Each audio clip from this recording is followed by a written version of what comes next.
Hello and welcome to the Permaculture Vine podcast, episode 124.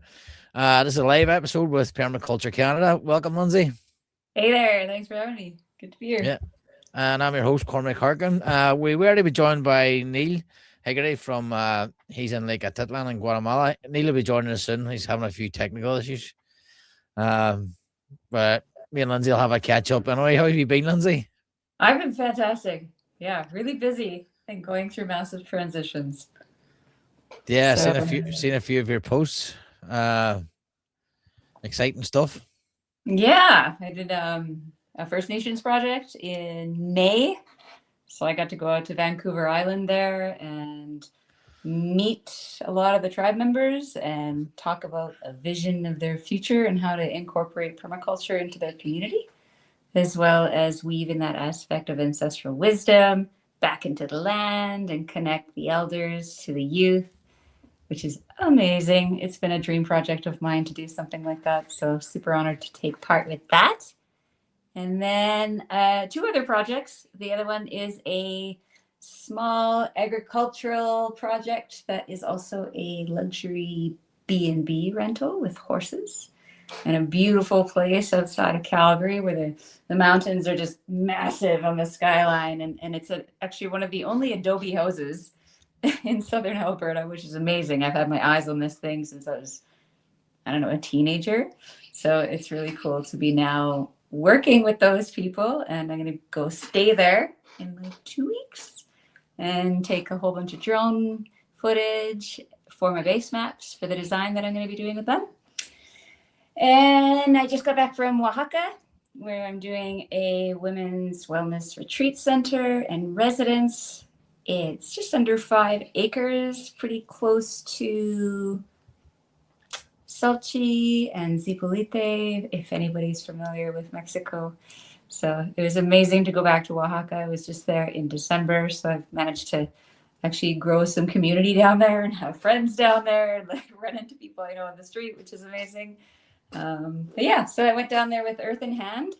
He's an affiliate of ours, Scott Howard, and he is the one who's bringing me in on the project. With him, he's going to be building some earthen homes, which is awesome. So both of us were down there for the site visit, and we're collaborating on the design as well. So those are my 3 biggest projects in terms of the Permaculture Canada sphere.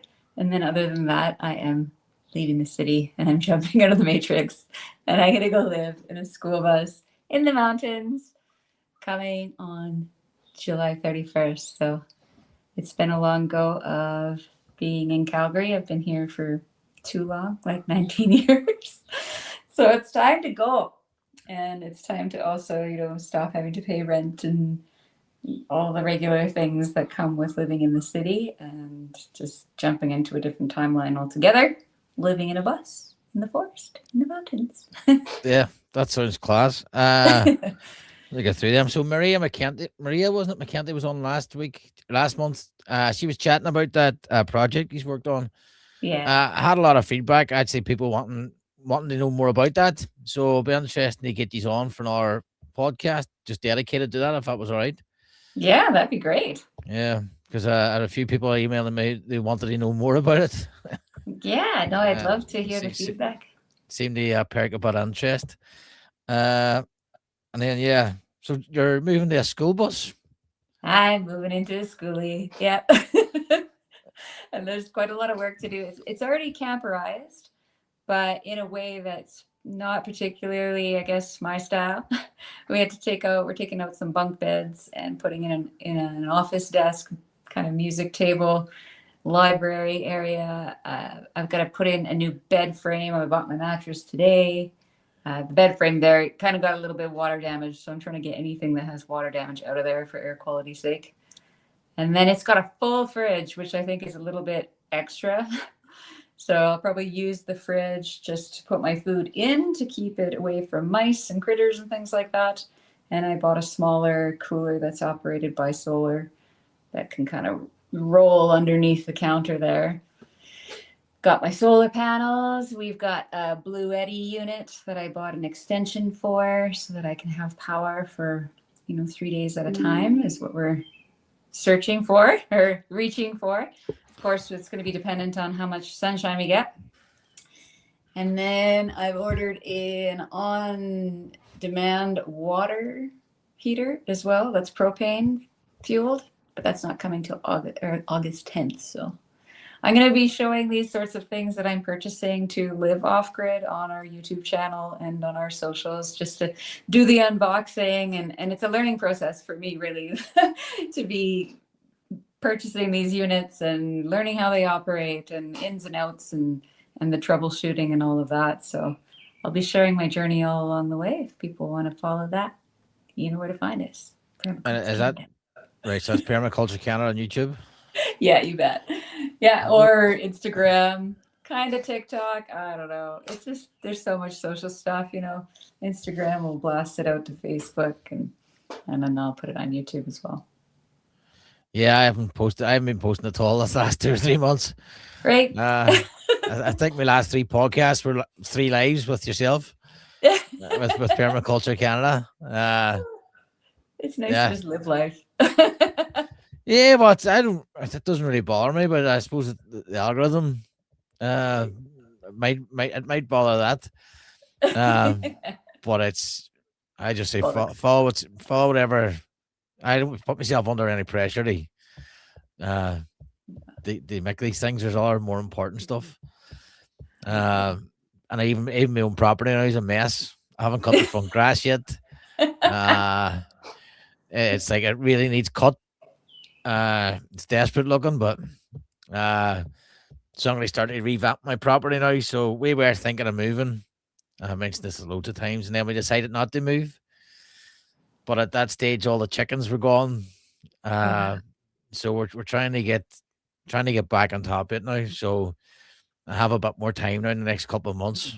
So as well as yourself. So I'm going to be trying to document what I'm doing here.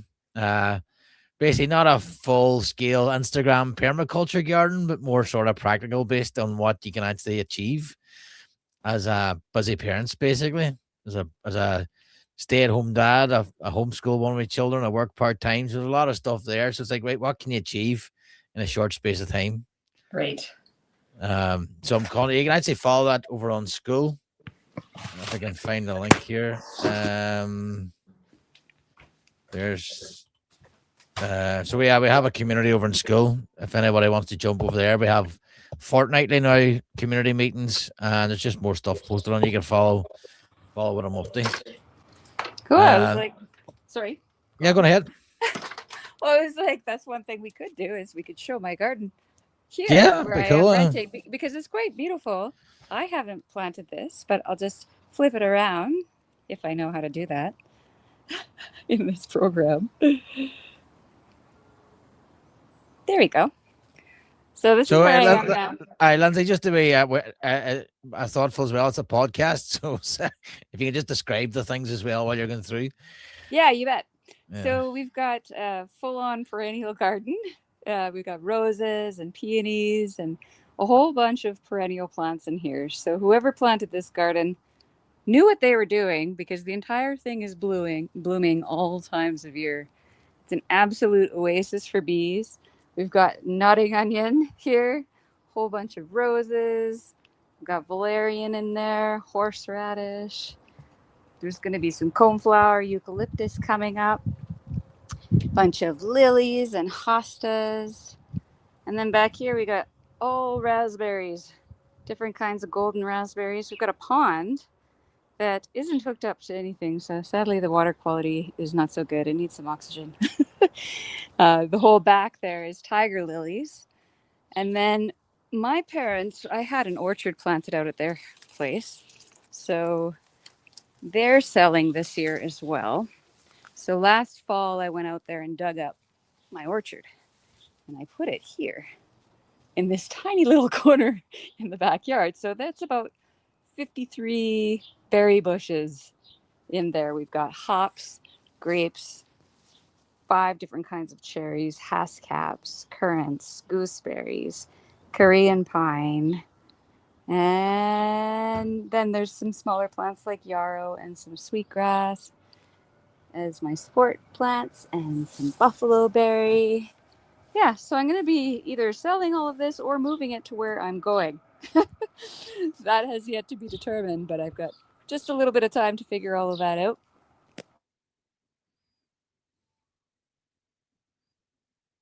Class. Successful for We the lost. Neal garden. We lost you there for a second. I know it looks cool. Yeah. So what do you say? You're going to dig them up and take them with you? Really? You sell them off, leave them? Well, the plan is to take them with me. It's just logistically, there's quite a lot to do this month. So I've got to get over to BC. I've got to buy a truck. I've got to sell my little Volkswagen TDI wagon, which is kind of sad because it's a sporty little fast unit, really great on gas on the highway or diesel. But I'm going to be needing a truck, a 4x4 for where I'm going. So it's time to sell the car, get the truck. I've got to get the truck insured in this province. When you switch provinces, you have to have an inspection, yada, yada. So there's that. And then I could dig up all the plants, bring the orchard out to where I'm going, and yeah, get the school bus on a flatbed out there. Get all the power and the water hooked up. Can't be overwhelming. Right, so the school bus doesn't drive. You have to get that towed, you say? Yeah, the school bus is not driving. We've been looking at fuel pumps to see what's wrong with it and why won't it start, but all the troubleshooting has kind of led us nowhere so far. And then we're looking at the tires on them are quite bald, and that's a pretty major issue because where we're driving is through the Rocky Mountains. So they're really big mountain passes, lots of elevation, not exactly safe. So, and to purchase all those tires, that's quite an investment as well. So the idea is we do want to get it driving so that we can move it around the property where we're going, but we won't be able to get that done quite yet. Yeah, no, that's class. It's one of my things I watch on YouTube is van conversions. Oh yeah?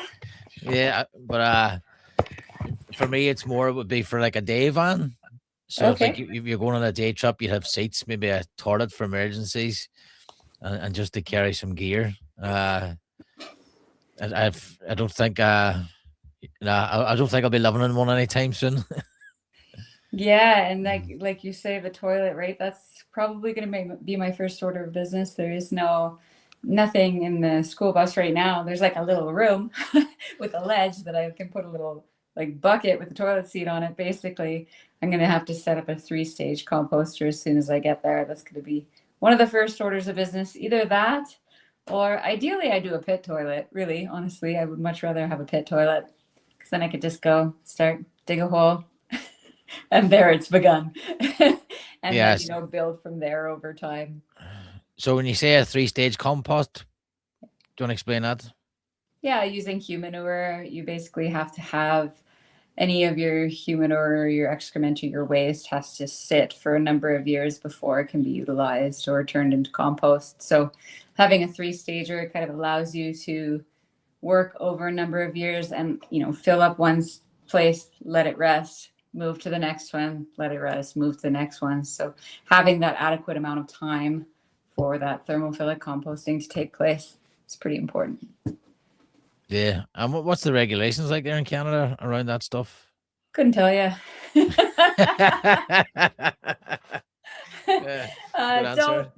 put it on the water. I would definitely recommend, away from waterways and things like that. Thinking about your watershed is always of utmost importance in my mind.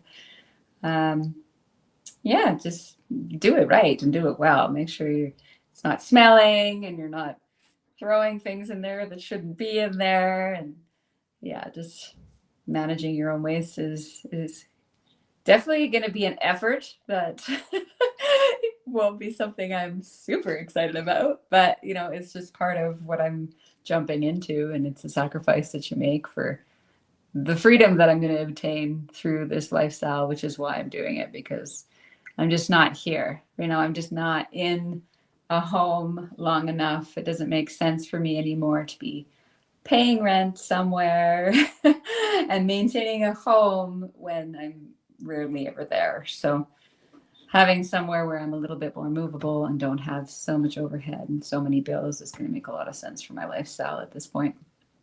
Yeah, no, it definitely makes sense. I seen a video on YouTube where a guy puts his waste basically, it goes straight on the for one of a big bucket or container. It's like a huge big thing, and then he just fills it full of worms, Oh yeah. and the worms eat it and process it, and the composting worms, the red wigglers, Yeah. and he just goes on and cleans it out, and they process it faster as well. Huh. And just his own waste, and that's it? Like, does he put any scraps or anything with it? No, I think it's just pure waste. The urine goes off separate. That goes through a reed bed. Okay. And the manure just goes on the it works its way into the front. It's like a they have these underground thing, and then the worms process it. Okay. I don't know if I could find the link for you, but Yeah, I'll give it a try. I wonder what the size of this thing is, and like, I know the worms will cull their populations and they kind of manage themselves, but I'd be interested to know the turnaround on that. Like, where is he putting that? Those poor little worms. Well, they're loving it. They don't care. I know. I think, oh man, those guys, poor, what a life. Yeah, and then there's another one. There's a guy on YouTube as well. He does a thing he calls it vermenting. Okay. It's like so you wrap your waste up in like card or like and then you get like stuff from the forest.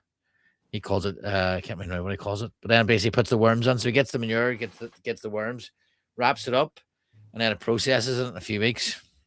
Huh. Like a burrito. Basically, a burrito. That's what it's like. And he makes these burritos. Right. Hey. In fairness, I haven't watched these videos in a while.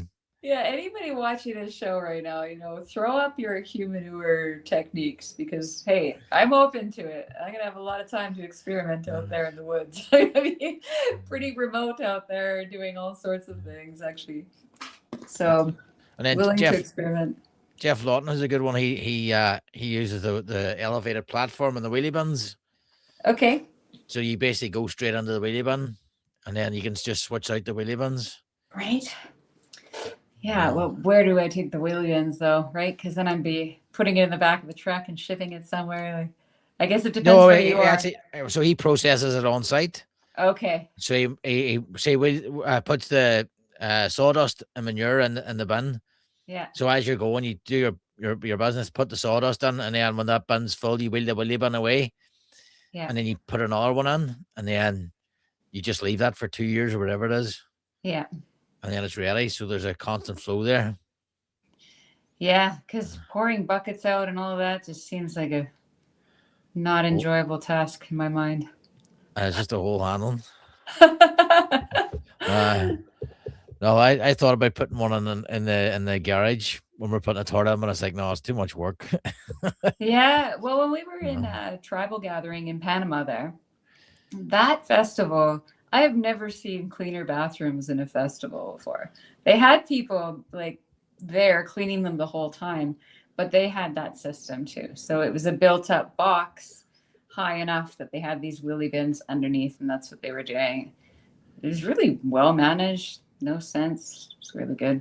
We didn't have sawdust, mind you, because it was just a festival, so people were just doing toilet paper. But they were definitely like switching them out quick enough, not to be smelly. But yeah, I'll definitely be going the sawdust route. And then you said you might be going to Thailand. Thailand, they have the bum gun. Okay. Which is class. So that you have a hose, and then you hose yourself, and then you damp yourself, so it saves a lot of toilet paper. Yeah, my friends that I stay with in Mexico, that's what they have. The budget bidet, they call it. It's basically a water bottle. Hey, Neal. Hey, Neal. Guys, what's going on? Good to see you, Lindsay. Yeah, you too. We're literally talking shit. We're talking shit. Very good. We're talking humanure. Yeah. Brilliant. Great conversation topic always. Well, you're here to talk about grey water, aren't you? I mean, it's all kind of related, isn't it? God, we're dealing with a lot of shit, really, if you add it all up. Yeah. What's been going on for you guys? When are you coming back down to Guatemala this year, Lindsay? I don't know. I'm supposed to go to Thailand maybe in November, and then Mexico December, and maybe Brazil in February. So Well, Guatemala's it's between Mexico and Brazil. this is how that conversation went last time. Right? And it turned out pretty good last time, huh? Yeah. How are things going there? Like, how did the gray water from the kitchen project work out? I mean that's working great, but Awesome. you know, the whole thing just went in a surprising direction because we started working with the municipality in San Pedro a little bit after you left. Or actually, I think we were even had started designing with them. But you can imagine what it's like working with a Guatemalan municipality. But basically, they asked us to come in and take a look at this beachfront property, or this beachfront area that they want to kind of turn into like an eco park. And they were like, you know, we heard you're an eco designer, like, have a look at this and see if you have any ideas. And basically, I was like, well, there's a couple of huge streams of grey water here. Like, and you have about 10 meters of beach. This water is like filthy. Like, what's the plan here? And they were like, well, the engineers already thought of that. They want to put it into like a tube and send it further out into the lake. And then they were just looking at me like, you know, so don't even worry about that. Like, we got that, you know, like, and I was like, okay, would you be open to exploring some alternatives, you know? And no, in fairness, a bunch of them, that was the reason one guy kind of got me in, a sort of local activist. And he was like, he was like, they won't fucking listen to me, you know? So he was like, I need you to come in.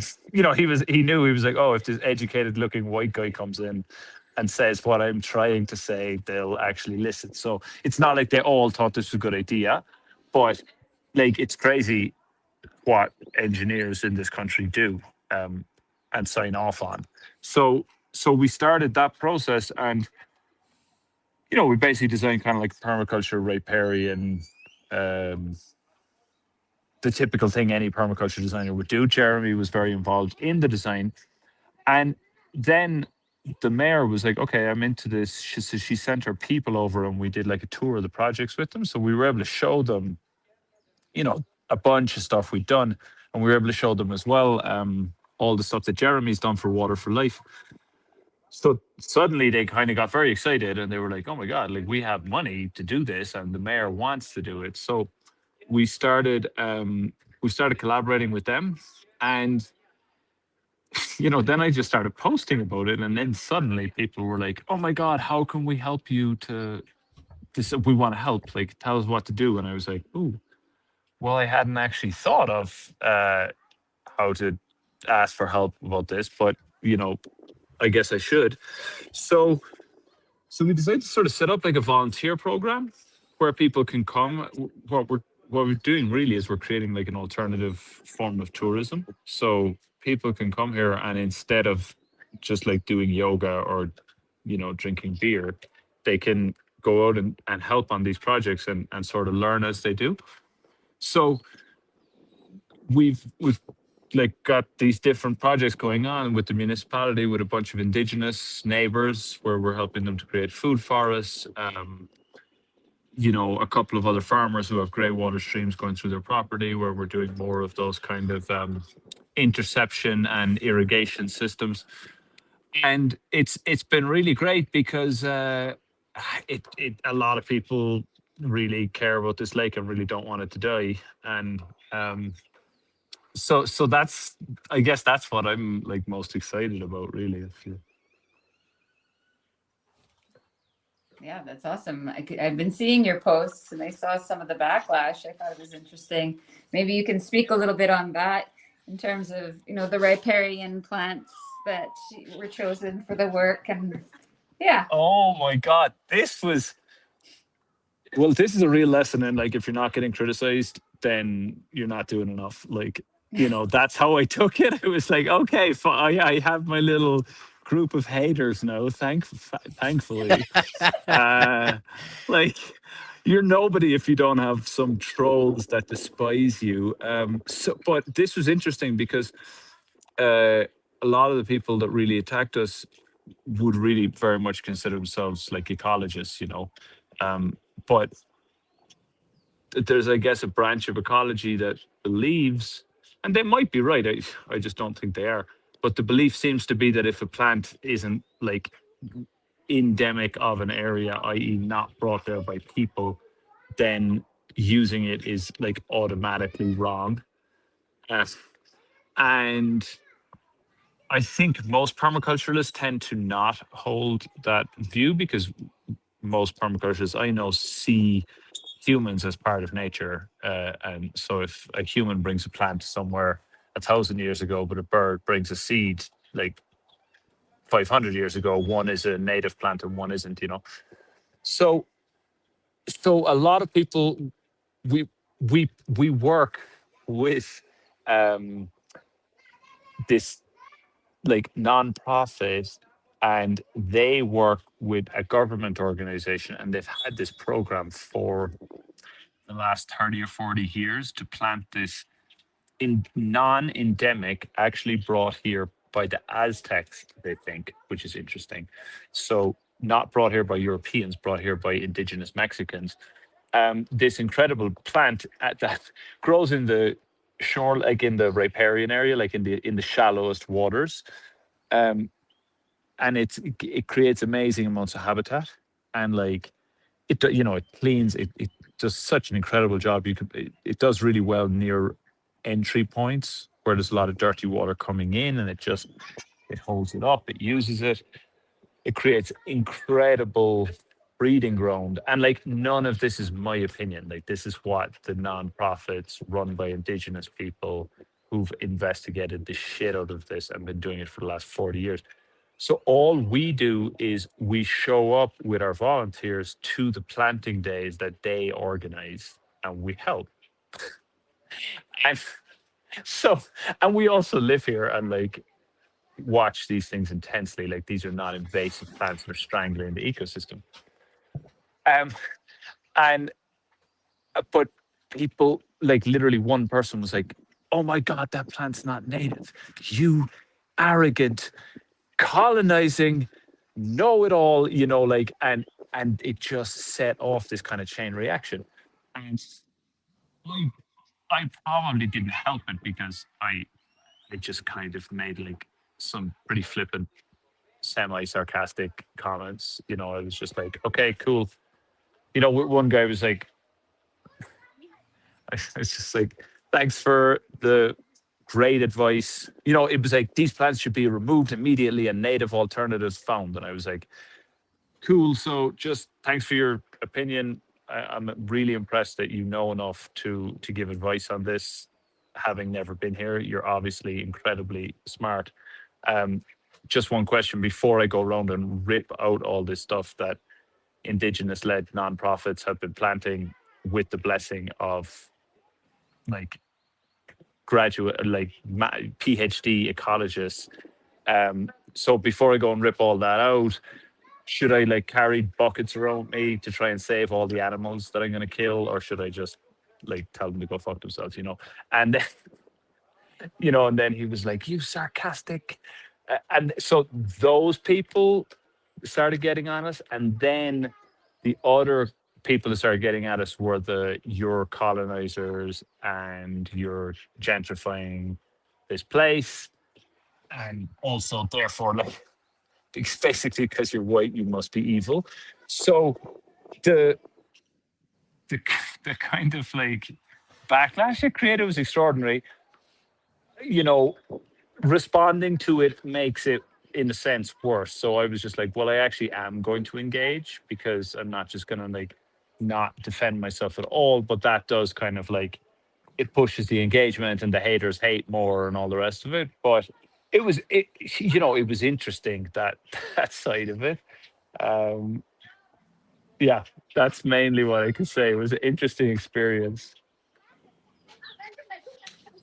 Yeah, I think it's I was going to register the name that's not permaculture.com for all examples of people telling me that's not right or this isn't right. I think, well, shut up. The permaculture police, Yeah. the world does not need more people telling other people what to do. Yeah. Um, no As this matter how, purist, you can't be a purist about these things. yeah, and I mean, I think the thing on the whole thing on natives and non-natives to me is a very it's all when I see people with that mentality, I often feel like I'm looking at people who are trying to solve a problem from the same level of awareness that created the problem, which is like the belief that we're separate from nature. Um, you know, and it's like, so therefore anything we do isn't really natural or isn't really part of a natural process. Like it's thinking at that level that's created the problem. So then trying to go around and be like, okay, any plants that were brought here not by a person must be eradicated. Like, you're seeing crazy stuff getting done with that. Like, I've seen people like go around and like clear cut pine and cypress plantations because it's not native and it's killing the soil. Whereas like Brendan Guinan, who I think Cormac, is like, he's got all these gnarly non-native plantations on his land, and he's like thinning them out little by little, and building his houses with them and grazing cattle as the light opens up. And it's just like such a better use of the land, because he's not like, he's not reacting with this kind of like evangelical approach to things. Yeah, slow and small solutions. That's massive. Like, that's massive. So, Lindsay, where are you going? You're going to Thailand? You're going to Brazil? I mean, personally, I'm shocked that you would get in an airplane, because that burns gasoline, and I would never do such a thing. And are you even from those countries? Like, are you went gonna? to LA. I just went to LA for the premiere of my movie, but I went in. I went in a donkey there because Right. I'm better than you. Yeah. Yeah. Right. No, tell me. This sounds exciting. Yeah, no, ready for the backlash of that. I get it. I travel a lot, right? I do. And this is why I'm moving out of a house into a school bus, because I don't plan on stopping. The work that I want to do is awesome, no matter where it is. And yeah, there's my sphere of influence, and I'm moving it farther than maybe I ecologically should. But No. The world needs your magic, Lindsay. It's powerful stuff. Yeah, I see why you're drawn to doing that. You and Jamin were such a great energy and influence in our place when you're here. And there's a lot of cool projects to visit. Yeah. So what are you going to be doing? Where? Like in these places, are you going to put on courses to design?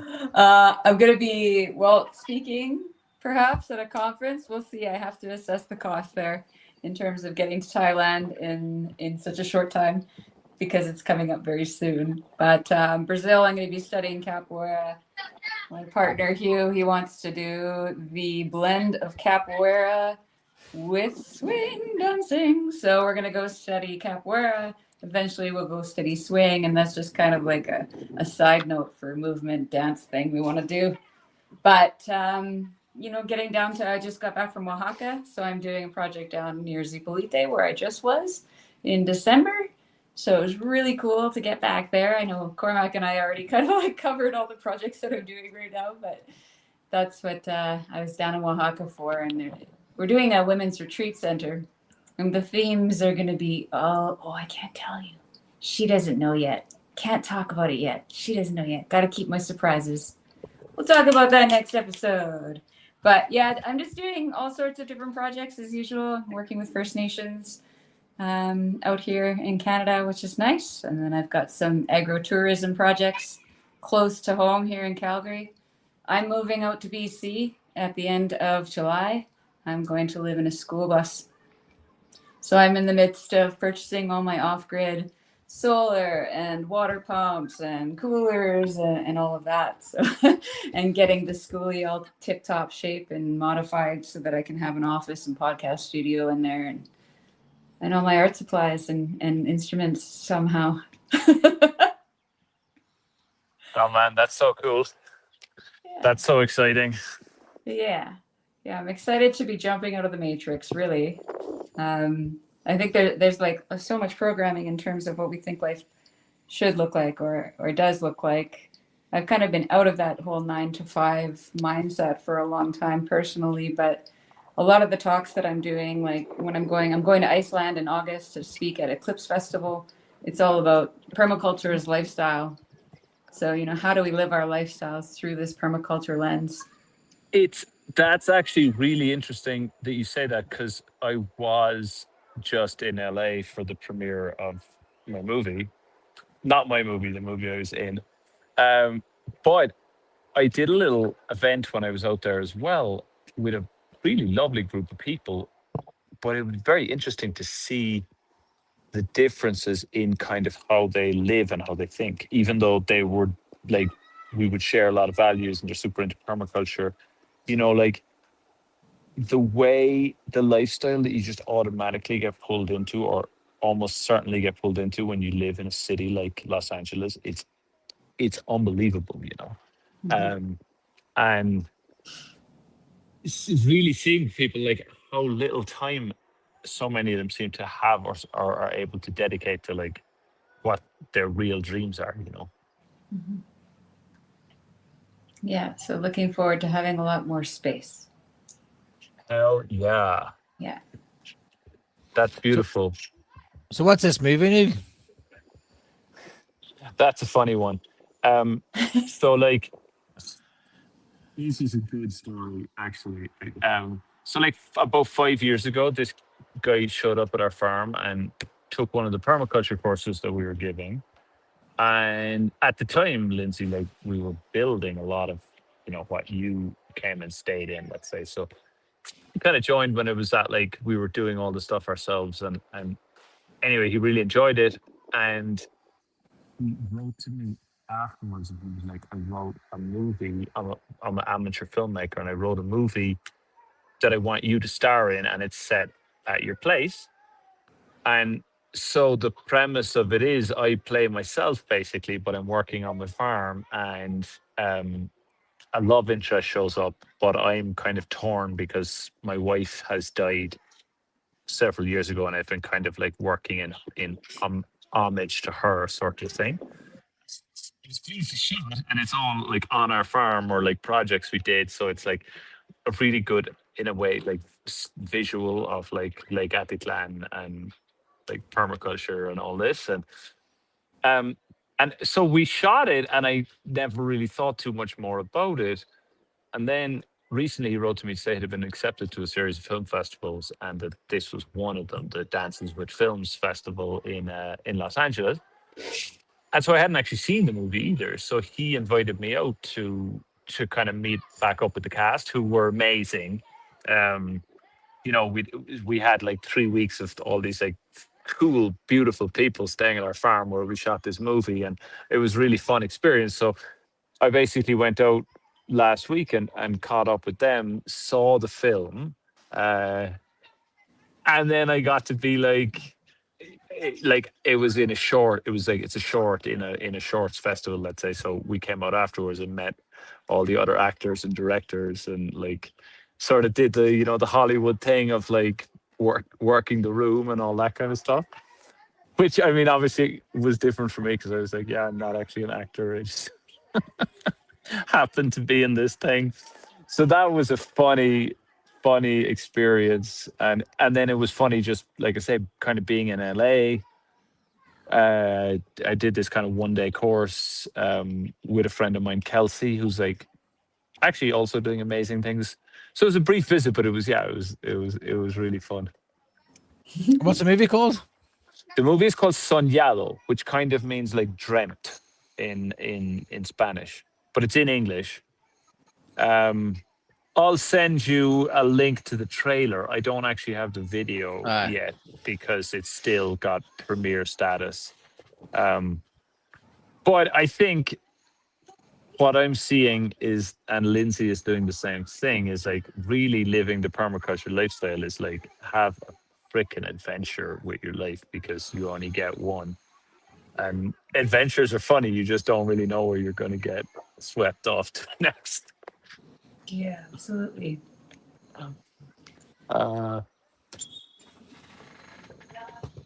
Class. So, what time? So, what else are you up to, Neal? Are you still running the WhatsApp group and the that type of the business course? Yeah. That's going in a really interesting direction. So, there's been a lot more land owners joining our community recently, and actually going in a really nice direction because we sort of have a nice mix now of people who own property, and people who are more like training to be designers and teachers. So there's some really interesting synergies happening because we're able to connect kind of, yeah, like I say, landowners who have resources and need people to come to their land, design, put on courses, and young, hungry, trainee designers. So that feels really good. And some of the people who've been in the community now for longer are kind of going on and taking on a mentorship position within it. So, like people who were formerly design students are mentoring people to produce their first few designs. And, the hardest thing really about getting it going, or getting it to really work was the tech part of it, like getting it to the point where you helped a lot actually showing me that app concepts, and getting everyone to get like their designs up onto an app in concepts, and getting the Loom program so we can all share our screens and draw on things, and like that side of it. But for the last sort of 5 or 6 months, well, I've been very diligently creating videos and trainings as well, so that people can. Yeah, I think really it's about getting people to the point where they can be effective permaculture designers faster, because that's really what I'm realizing. Because a good designer can, if you're the project manager yourself, you can save so much money by understanding how to design and think like a permaculturist. So it feels like a great kind of value, like way of creating value, and we're really enjoying it. And then like a lot of people who are in that community are coming out as well to stay in our farm. So the farm is kind of turning into, where people who are in the training program might come for 2 or 3 months, and people who are just joining the volunteer program are with us only for a week or two. So the trainees lead the volunteers, which is another way. I feel like that's a superpower that I'm become very passionate about giving people. If you can design land, and then you can create a powerful educational experience out of transforming the land, you're Superman basically, because you can transform people's lives and what they think possible, and you can also transform an owner's piece of land. So, and that's how we're trying to save the lake. So the whole thing is really part of a bigger vision that I have, which is like to help people set up hubs and community centers where they can radiate out regeneration through well thought out organizations. So you need a physical spot, you need a designer, you need a teacher, you need an event manager, and you need a project management team. And if you can get those things set up and understand how to kind of do things, you can just build capacity and regenerate land. So Yeah, it's been an exciting few months for me because a lot of things that I've been working on for ages sort of started to like all line up. Um, and I'd say it's definitely one of the advantages of just being like, I'm gonna stay here for a while. Like, my kids are too young for me to move. Where are we thinking of? Were you going to move? No, like the way Lindsay's moving around, it's like it sounds great to me as well in a lot of ways.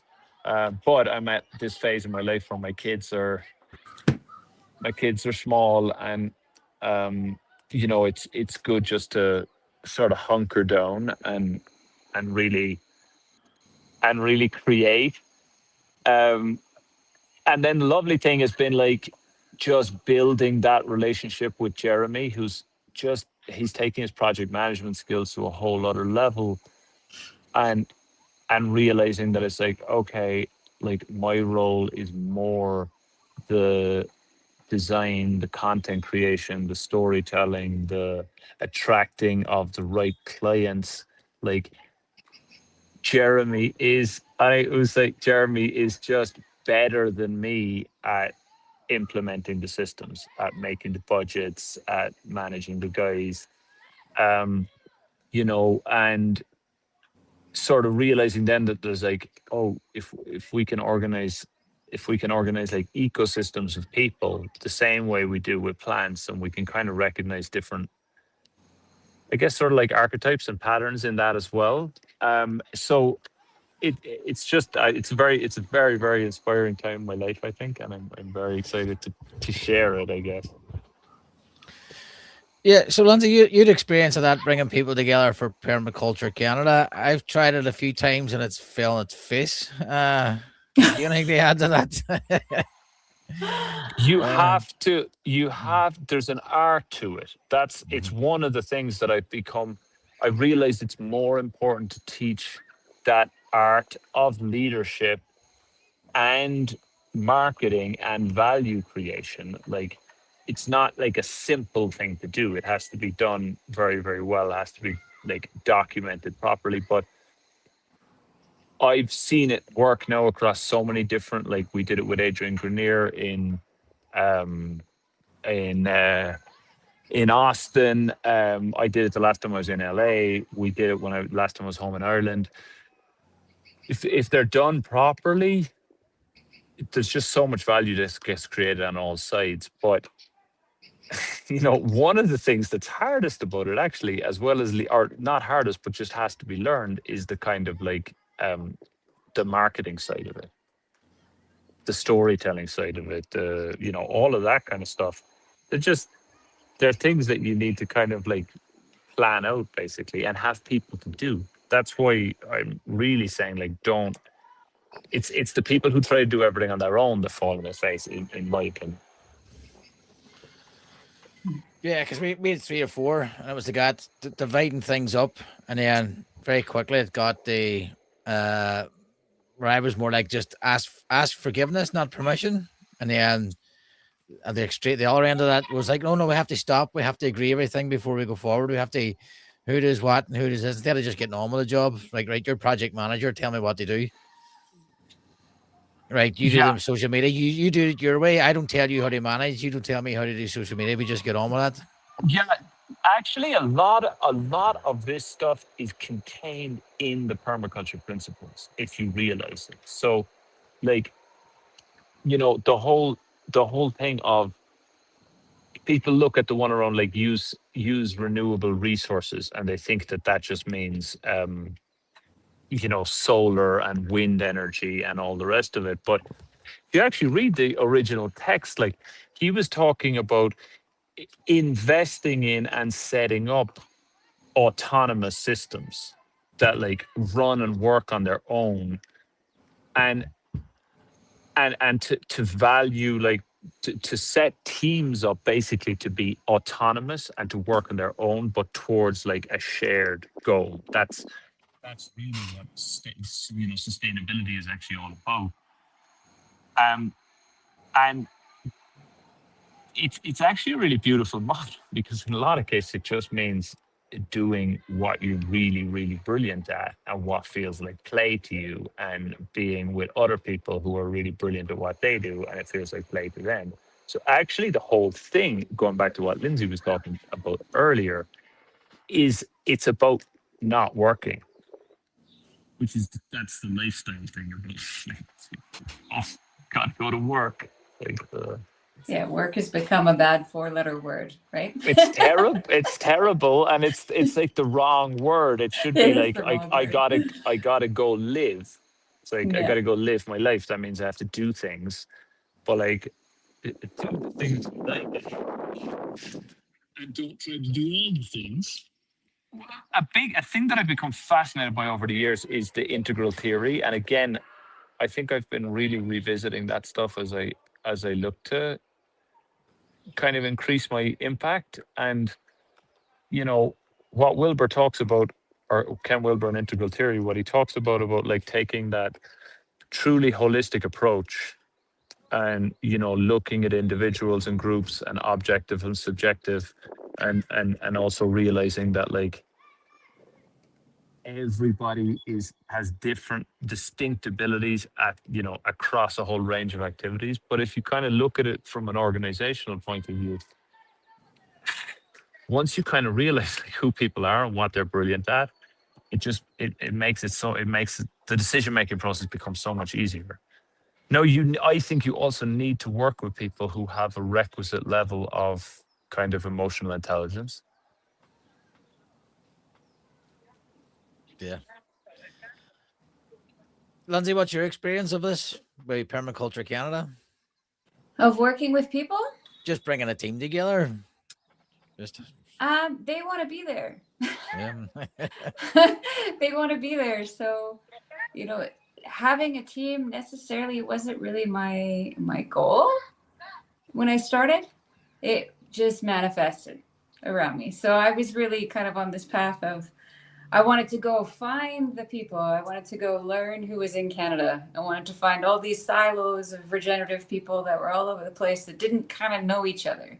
That was really my goal. So I think in my scenario, it's kind of like attracting what people that want to be part of what I'm doing are called to reach out, right? So I think that people having that interest first is really important, because I'm not interested in going to look or going to convert or going to find people. I'm just resonating at this frequency, and those that want to kind of jam with me, right on, let's vibe for a while. Like that's how it's working with me at this point. And I'm really not attached, right? So I don't have a huge amount of expectation for the people that are coming along. I'm a little bit more just graced with their presence and their knowledge, and whatever it is, I'm just curious about what called them into my sphere in the first place, or what about me they were drawn to, or the work that I'm doing to say, okay, well, what's going on here? Like, this is mysterious and cool. So I'm really interested in synchronicity. So that's how the people around me, how that all works, right? The people that I'm working with in terms of doing projects for, or the people that are called to say, hey, Lindsay, I want to contribute to what you're up to, or I want to be part of the team. Like even with Neal, right? Come on down here. It's whatever the universe is kind of asking for. I'm just very attentive to that sort of thing. So I don't really necessarily have to take a leadership role in terms of guidance or putting people in places or finding their niches as much as I am kind of just witnessing the presence of those that are coming to me, and then getting really curious about that relationship. Like, there's that initial spark. So I'm like, okay, well, let's pay attention to this. And then it's a journey of digging into, okay, well, why is this spark here and where is this going? So that's how working with teams is for me. It's a little bit more of a primordial soup that I'm just kind of like swimming around in and really enjoying, and it's very playful. I feel like it's divine, and yeah, I'm digging it. Yeah, I mean, what I would say about having worked with you, Lindsay, in organization is what you're just very present, which makes it very easy to work with you. And I love your answer, by the way, because it's like it's such a different approach. But I think it ends up getting to the same place of being in good relationship with people. Yeah. I did. Hey, how's Hey, it buddy. going? I'm Remember to actually spray doing me this. with the hose? I'm gonna get you back, boy. Remember Lindsay? I need to jump, guys, because I'm gonna take part in this man's football training. It's So, is he enjoying the World Cup? He's loving it. His favorite team is Argentina. The first game we watched, he asked me who Messi was before the game started, and I started telling him. And then as soon as the game started, Messi got the ball and turned around and belted it into the top corner. So now he's a big Messi fan. And we're at the blast. Actually, we've got it on in the bar. We got a kind of like a what we call in Ireland a dodgy box, Cormac. So we we have it on, and we're having great crack because all the games are on at good times here, So it's not like at home where they're on at 3 o'clock in the morning. So it's really nice. Like people, Atitlán is nice that way. You've got people from all over the world. So yeah, and we're actually out at the football pitch now because, of course, as soon as he watches it. So look, we have now in Guatemala like a nice cool. astroturf pitch there. So anyway, listen, you guys, I'm gonna go. Yeah, It Neal. was brilliant. It was brilliant talking to you, though, and sure we'll catch up soon. That's great. Cheers, Neil. Very good. Lindsay, that's us nearly about out of time. Is there anything we haven't covered, or do you want to add, or Anything we haven't covered? Probably. Where are you going? Looks like you're staying still. Staying right where you're at. You're enjoying your new podcast studio there. Well, this is the shed. So I have I always compared it. Have you ever? I don't know if you've had them, Ken. Do you know the wee plastic toys that were like 3x3, and you had one spare space, and you had to like make a picture. Okay. That's what my life's like. It's just I have to move something in the empty space to be able to move into this space. So I'm in here at the minute. So I'm hoping to get electric and internet under here, temporary. Then I have to replace the garage roof. Then my podcast studio and workshop will go into the garage. Then this will become then a cinema room for the kids. Oh, nice.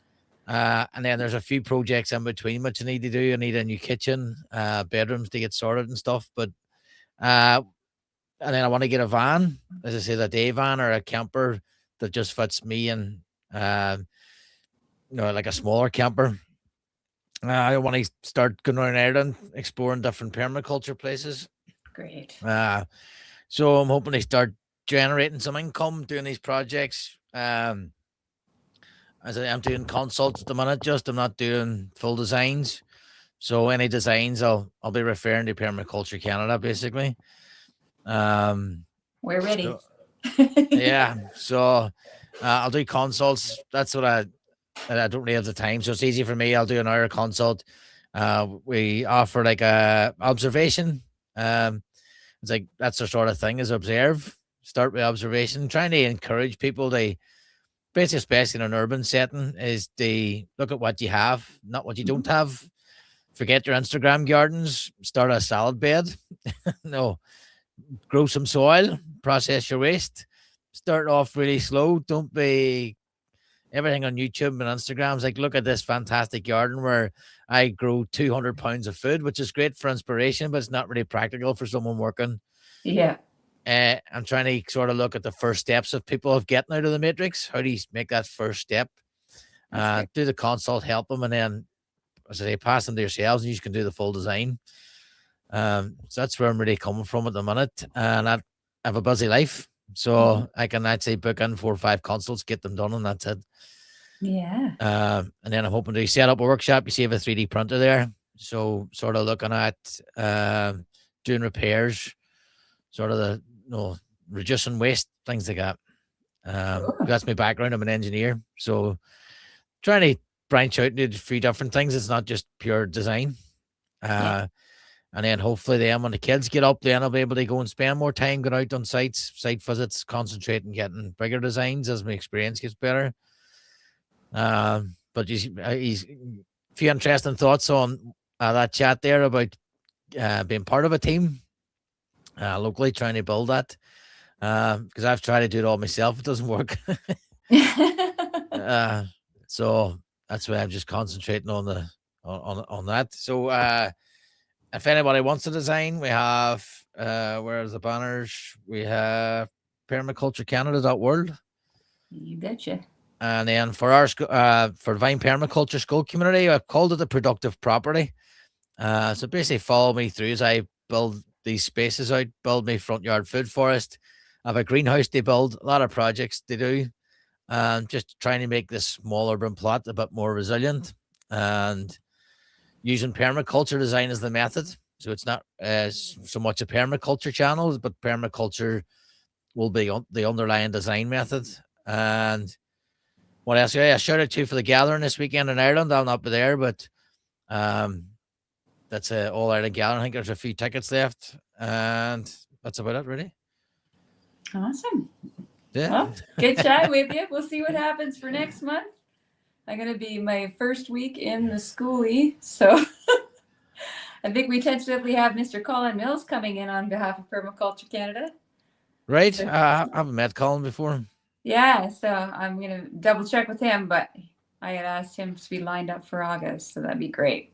Great Very stuff. well connected man. Knows tons about mycology. Him and his partner both. So. Right, so better read up then. Yeah, it's great. Yeah. I'm giving him the free will to choose whatever topic he likes. So I'll connect the two of you. Yeah, I'm looking forward to that. I really enjoyed the chat with Maria last month. That's great. Really good. It was had some meetings with her, but never actually get talking to her. It was good. Nice to meet somebody else. I'm looking forward to Colin as well. I'll have to do my studying.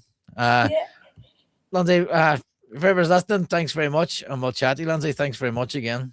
Yeah, thanks for having me. Good to catch up with you. And everybody, hello. Cheers. Bye.